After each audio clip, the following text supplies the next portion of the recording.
નમસ્તે મિત્રો, સ્વાગત છે તમારું આજના ફરી એક નવા વિડીયોમાં। તો આજે આપણે વિડીયોમાં વાત કરશું કોલેજમાં અભ્યાસ કરતા વિદ્યાર્થી મિત્રોને માત્ર 1000 રૂપિયામાં સ્માર્ટ ટેબ્લેટ આપવામાં આવે છે। તો તે યોજનાના ફોર્મ ભરાવાના શરૂ થઈ ગયા છે। તો ચલો જાણીએ આપણે આગળ આ વિડીયોમાં તમે આ ટેબ્લેટનો લાભ કઈ રીતે મેળવી શકો। તો મિત્રો સૌપ્રથમ આપણે જોઈએ શું લાભ મળશે। તો ગુજરાત સરકારની નમો ટેબ્લેટ યોજના હેઠળ કોલેજ અને યુનિવર્સિટીના પ્રથમ વર્ષમાં વિદ્યાર્થીઓને મફતમાં ટેબ્લેટ આપવામાં આવે છે। ટેબ્લેટમાં પાઠ્યપુસ્તક, ઈ બુક્સ અને વિડીયો લેક્ચર પહેલેથી જ લોડ હોય છે, જેથી અભ્યાસ વધુ સરળ અને ડિજિટલ બને છે। સહાયની વિગતની આપણે મિત્રો વાત કરીએ તો ગુજરાત નમો ટેબ્લેટ યોજના હેઠળ રાજ્યની કોલેજ અને યુનિવર્સિટીમાં અભ્યાસ કરતા વિદ્યાર્થીઓને ટેબ્લેટ આપવામાં આવે છે। આ ટેબ્લેટ વિદ્યાર્થીઓને મફતમાં આપવામાં આવે છે અને તેમાં શિક્ષણ સંબંધિત સામગ્રી જેવી કે પાઠ્યપુસ્તકો, ઈ બુક્સ અને વિડીયો લેક્ચર્સ પહેલેથી જ લોડ કરવામાં આવ્યા હોય છે, જેથી વિદ્યાર્થીઓને અભ્યાસમાં સહાય મળે।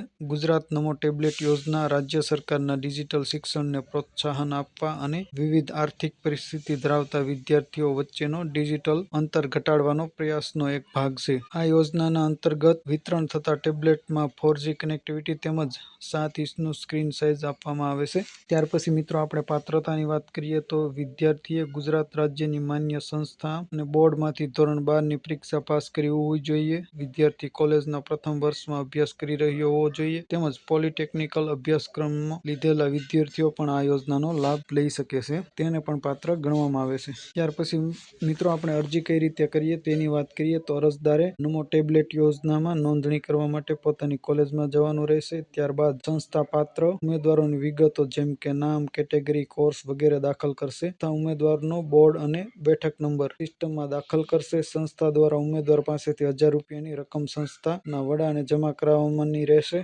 તેમજ સંસ્થાના વડા દ્વારા ચુકવણીની રસીદ પણ આપવામાં આવશે। તે રસીદ નંબર અને તારીખ વેબસાઇટ પર દાખલ કરવામાં આવશે। અંતે અરજદારને ટેબ્લેટ આપવામાં આવશે। હવે મિત્રો આપણે જે જરૂરી દસ્તાવેજોની યાદી છે તેની વાત કરીએ તો મિત્રો આ યોજનાનો લાભ લેવા માટે તમારે રહેઠાણનું પ્રમાણપત્રની જરૂર પડશે। ત્યાર પછી સરનામું પુરાવા તરીકે એક દસ્તાવેજની જરૂર પડશે। મતદાન ઓળખ કાર્ડ અથવા વોટર આઈડી હોય તો પણ ચાલશે। ત્યાર પછી આધાર કાર્ડની જરૂરિયાત રહેશે। ધોરણ 12નું પાસિંગ સર્ટિફિકેટ એટલે કે ધોરણ 12ની માર્કશીટની જરૂરિયાત રહેશે તેમજ અંડર ગ્રેજ્યુએશન અથવા પોલિટેકનિક કોર્સમાં પ્રવેશનો પુરાવાની જરૂરિયાત રહેશે તેમજ ગરીબી રેખા નીચે આવતા પ્રમાણપત્રોની પણ જરૂરિયાત રહેશે અને ત્યાર પછી જાતિ પ્રમાણપત્ર। તો આટલા ડોક્યુમેન્ટ લઈ તમે મિત્રો જે નમો ટેબ્લેટ યોજના છે તેનો લાભ લઈ શકો છો। તો આશા રાખું મિત્રો આ વિડીયો તમને પસંદ આવ્યો હશે। વિડીયો પસંદ આવ્યો તો વિડીયોને લાઇક, શેર અને ચેનલને સબસ્ક્રાઇબ કરવાનું ભૂલતા નહીં। તમારા કોઈ પ્રશ્ન હોય તો અમને કમેન્ટ કરીને ચોક્કસ જણાવજો।